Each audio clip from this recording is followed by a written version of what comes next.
Perfect. It looks like we had the last person get signed in. So good morning, everyone, or good afternoon, based upon where you're located. I'm Stuart Blumenthal. I'm the Acumatica Practice Director here at NetAWork. And today I have got the honor of having Jason Schwartz do a presentation to us on feeds today and how we can automate the bank feeds within Acumatica. Just for a little introduction, this is a new module within Acumatica. It was just came out in the last, probably the last 9 months, and allows you to take information from certain banks via the Plaid network and bring that information to Acumatica to help speed up your bank rec process. So with that, with no further ado, Jason, I'm going to turn it over to you. Thanks, Stuart. Sorry about that. Everyone, as Stuart said, we are going to be covering bank feeds today. This presentation should be between about 20 to 30 minutes.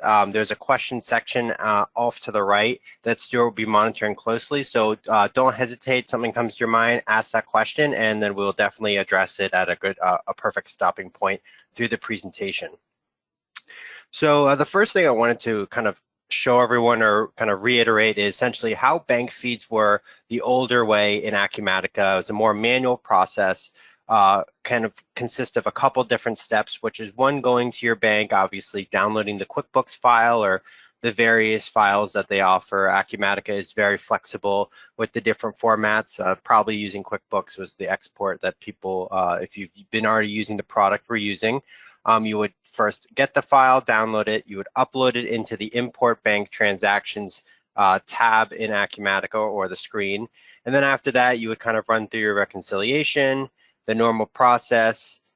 You would also match your transactions as well by taking, basically you import it, you kind of see the processes that are inside Acumatica. You would have the auto match, you would set up your normal kind of rules and kind of go from there, which was honestly a tedious process. It wasn't super streamlined. It required you downloading things locally, uploading it, and that's never great because first off, security is most important. And people oftentimes, not saying everyone does this, but sometimes people leave files maybe in their downloads folder and not in a secure location on their local machine, and they're not deleted, which is not compliant with a lot of the new compliance standards. So by implementing this new bank feed technology, you're not only able to avoid being downloads locally, but it makes life a lot easier where you don't have to go out and take that step to get the file and import everything. So the new way with bank feeds, with the new module, it actually sets you up with a nice dashboard that kind of says, okay, here are the transactions that need to be revised. Here's what's been matched, pending, and it really kind of breaks down what's going on with that connector. So this will actually show up under the banking module, which we'll be looking at in just a second when we go to the live demonstration. And this will be provided once that feature, the bank feeds, is enabled in your system. The next thing you'll be doing is you'll actually get a new screen called Bank Feed. This is where we'll be setting up the bank feed itself, linking the connection, and then setting that up and choosing between the multiple or thousands of banks that are available within the Plaid network. And you can see that, I just wanted to point this out, that Plaid supports North America banks and certain European countries. And the integration currently only supports banks in the United States and Canada. It's just something to keep in mind, and there's some more information we can provide if anyone has other questions on that. But just like you probably have been experienced, if anyone has ever used Venmo or any of those other banking connector apps, it's very similar. It kind of you choose just like you would see within connecting DirecTV or anything on your networks. It pops up a little menu. You put in you choose your bank credentials, so on and so forth, and then you're on your way. So yeah, like I said, this will all be kind of covered in the live demonstration. Just wanted to kind of give everyone a precursor for what we're going to be doing. So with that being said, we're going to jump right into the live demonstration here. So I'm just going to bring over my live company over here, my demo company. And just so everyone knows, this is 2021 R1, so the brand new Acumatica version that has been released. And what we're going to head over is the first thing you'll need to do is once you get the integration or the module added you'll have to enable it. So you'll go over to your system management, you'll have to show all or hit the top bar, enable disable features. And once you get that customization add-on enabled, you'll see that you'll have an expense management electronic banking. This is the first thing you'll need to enable. And then the second one is if you scroll down, you'll see almost towards the end, there is a bank feeds integration checkbox you can enable as well. So once both of those are enabled and you'll modify and enable, then you'll see your system will obviously refresh, and then you'll be able to access the new screens. These screens will show up under the banking module itself. You'll see here that we have bank feeds under our profiles. We also have a bank feed dashboard that populates over here under the dashboard screen. And like we've covered in other demonstrations, you could easily move this to another dashboard screen. The dashboard's over here if you'd like to. But that's something that I wanted to point out, that it does reside on this screen versus the normal dashboard screen over here. So the first step with setting up a bank feed is we're going to click into the profile. And as always, you could hit the new if you need to. I just want to show everyone all the different steps and the screens that you'll be exposed to. You're going to hit the plus button here. And then after that, we're going to go ahead and set up our bank feed. So for this demonstration, I'm going to be using a Chase Bank. And I'm just going to name it John Smith. And we could put jsmith@company.com here. We're going to obviously be in a sandbox. And the day's offset is just kind of the offset of essentially the width of the dates that you want to be able to pull in, kind of obviously when transactions are being processed versus actually be completed. This will kind of be your selector here to decide how what's kind of the amount of days you want to go back in that period. The query as of, you'll just choose which date you want to use, and we'll just use I'm going to use last year. We're going to use specifically 10/1/2020. So 10/1/2020. And then over here, after I have all this set up, we're going to hit link account. And then this is where that connector will start populating and having the pop up. And if your screen, for example, I don't know how many people have ad blockers on there, or if they have some other security measures on your browser. If this isn't popping up for you, just kind of be aware of, if you have an ad blocker, you can disable that up here. I use uBlock. There's AdBlock Plus, but just be cognizant of that. Or sometimes some other browsers, if you're using, they can try to block things, but it generally works every time. After that, you can see here in this menu, we have a ton of different banks here. Don't see your bank, you can search. So if I wanted to search, like, for example, if anyone had any random banks, we could search up here and see what it's incorporating. But for this, we'll just stick with Chase. From here, we're going to log in with our credentials. And so let me do that now. Try it again. It is case sensitive.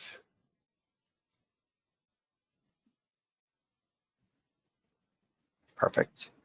So once, as you saw, it's case sensitive. So please make sure if you have an uppercase or lowercase that is you are following your normal username and password. And then from here, we're going to see all the different accounts that we have on this account, different checking, 401ks, IRAs, everything that is on your bank. So for here, I'm just going to select a couple for this demonstration, which is going to be our checking, it's going to be our savings, and our credit card. After you've selected the accounts you want to be bringing in to automatically do the bank feed, we're going to hit continue. And then in just a few seconds, you'll see your accounts pop up here. And it's going to prompt us to ask us over here what cash accounts we want to connect these checking, savings, and credit cards to. So for this one, I'm going to connect my checking to my 10/200 account. So just give me quick second while that loads. And just so you know, this is running on my local system, so this is not going to reflect to the live hosted in Acumatica systems. So we'll choose that cash account for the checking. Savings, we're going to do 10/300. And then for the credit card, we're going to put in the 2050 2500 account corporate credit card here. After that, we're going to hit save. And for users that are on earlier versions in 2021 R1, I wanted to point out that the save and close has been changed to this new icon over here. So it's the same function, just added a floppy disk with an arrow back saying it's going to save and then close and go back to the main screen.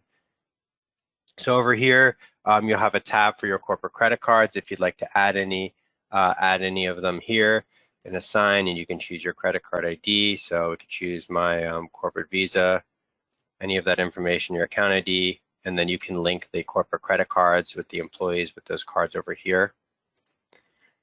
And then some other fields you can see here, we have expense items. So we can create expense receipts, match rules, and the match rules, if you've been using the older methods of downloading the file, you can see that these are the match rules that they were talking about in those other screens, which kind of contains, okay, this is the field that you want to match this transaction. This is the root of the description. So the system can know, okay, our maybe paper staples is all going to be office supplies or Office Max, and that's how the system will know how to allocate those transactions automatically with which accounts they should be going to. So you can set that up over here. And then there's even categories. So you can see here some categories: bank fees, bank ATMs, community. So these are other things that the integration adds or the add-on adds. So there's a lot of different categories to kind of set up for you and help you out of the box, which is really, really nice.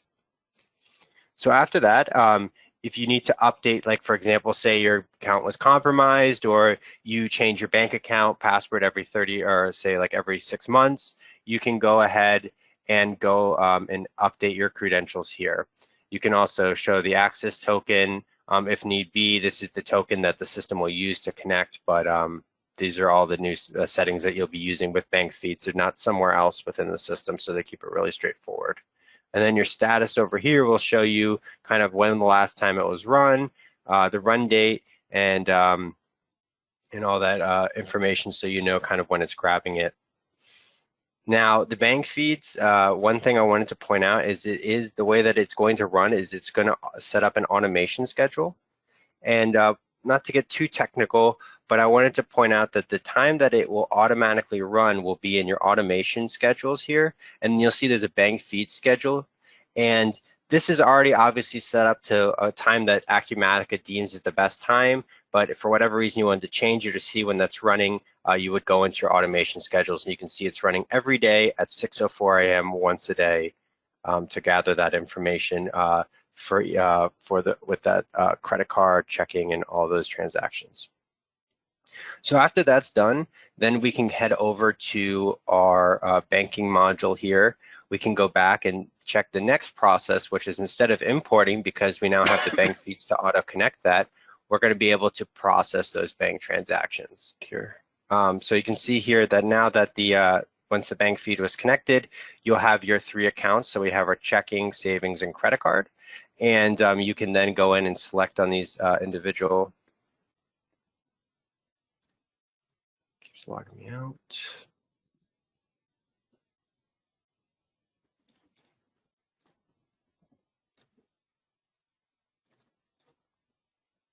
And then once this loads, you'll be able to go through your normal process of checking the existing transactions that have been downloaded automatically through the Plaid network, and then auto matching those transactions.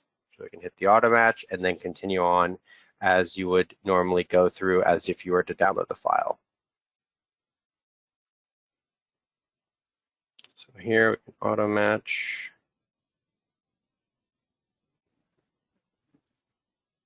You can see here that it's the entry type and some other setups that we need to kind of continue going through and setting up here. But the main purpose of this is to show that the transactions are being pulled in from the Chase bank account. And you can see that they have done that here because we have that corporate credit card, and that you are ready to start matching and setting up these transactions, going even as far as creating your rules if you wanted to go ahead and create some custom rules and go on through that.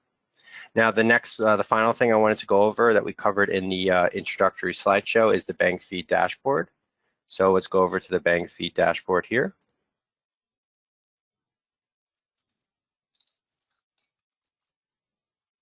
And in the bank fee dashboard, you can see here, these are all the transactions that need to be reviewed, are matched and processed, pending expenses, and these are all different generic inquiries that the system, the module is adding.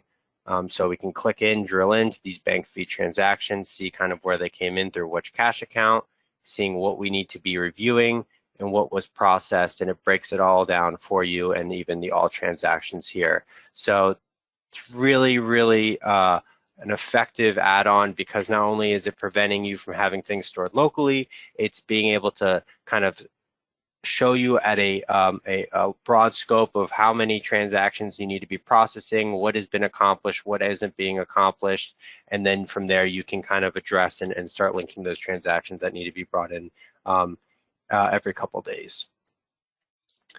Does anyone have any questions? Let me check the let me check here.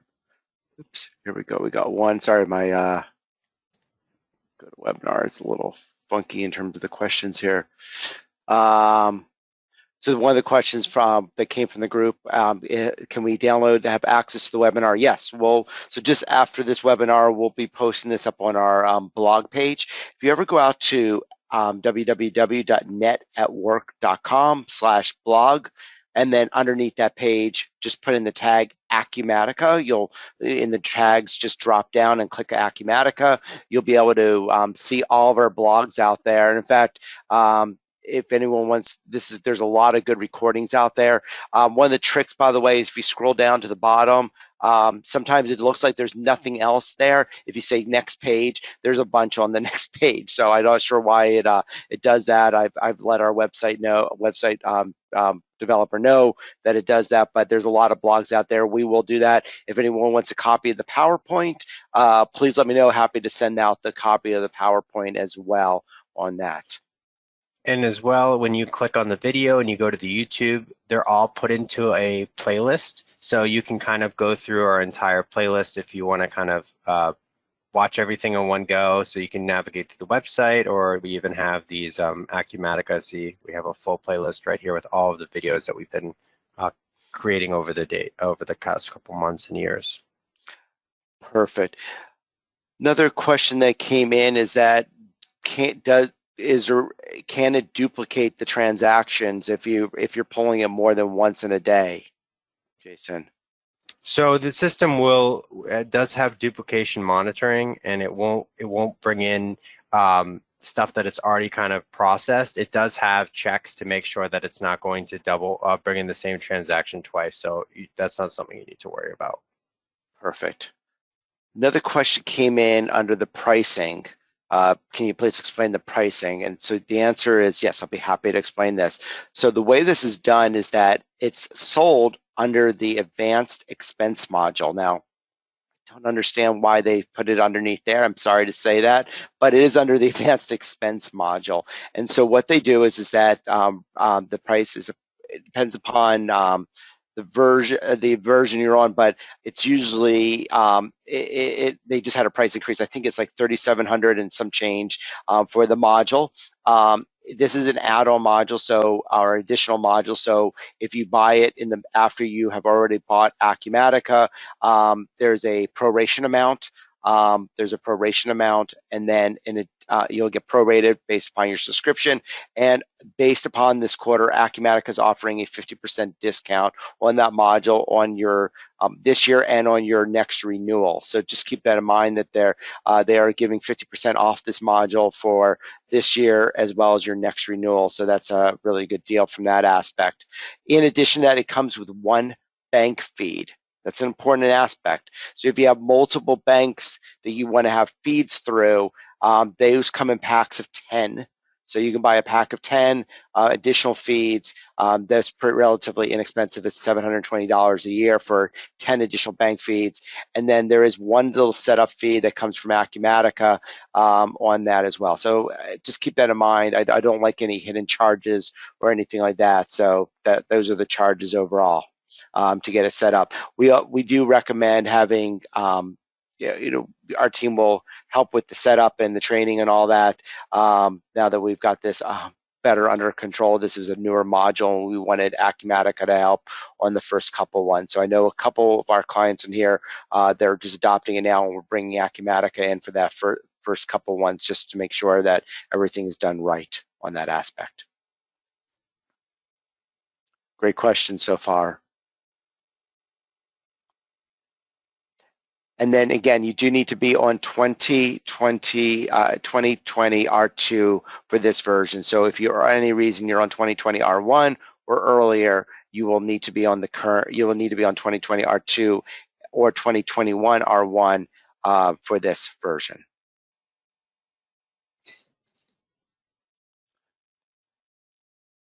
Any other questions for the group? Jason, I'm turning it back over to you unless you have anything else you want to add. Sorry. Nope. Just from there, I wanted to point out, like I said, that the dashboards are going to be in the banking module. That's something that people often get confused about where they're located. So just remember that's in that spot. And if you have any questions at all, please feel free to contact Stuart, myself, Pat Russo. We're all here to help. The numbers and contact information is on the screen now. And I really appreciate everyone for attending this webinar today. Perfect. And before one last thing, if there's any additional webinars that anyone wants us to hold, as you can see that we try to keep these short to about 30 minutes. If there's any additional webinars that anyone wants us to hold, please let us know. We'll be happy to put those on. We always want to offer out some type of free training to any of our clients, and appreciate everyone's time today. Have a safe one out there and appreciate you attending.